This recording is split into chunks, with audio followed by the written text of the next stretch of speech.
కలలు కనమన్నారు, వాటిని నిజం చేసుకోమన్నారు. అవును, ఎలాంటి కలలు? నిద్రలో కనే కలలు కాదు, నిద్ర పోనివ్వని కలలు కనమన్నారు. అందుకే మనం కలలు కనడం కాదు, పేర్లు చెప్పుకోవడం కాదు, మన పేరు 10 మంది చెప్పుకునేలా ఉండాలి. కలాం ఈ రోజుకి ఆదర్శప్రాయమే అనడానికి మరో మచ్చుతునుకు ఏంటంటే, ఆయన రాష్ట్రపతిగా వెళ్ళిపోయిన తర్వాత కూడా ఆయన ఎంతో గొప్ప వక్తగా ప్రసిద్ధి చెందారు. IIM షిలాంగ్లో ఆయన మరణించారు జూలై 27, 2015.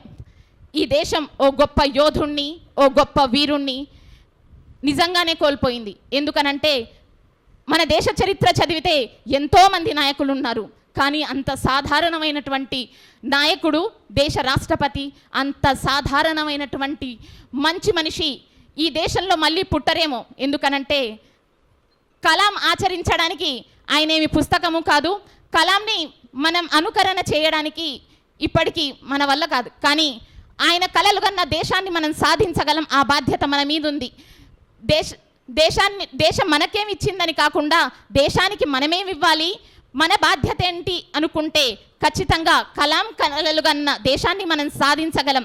అవినీతి రహిత భారతదేశంగా, అభివృద్ధి చెందిన దేశంగా మన దేశాన్ని చూడాలని నేను ఆశిస్తున్నాను.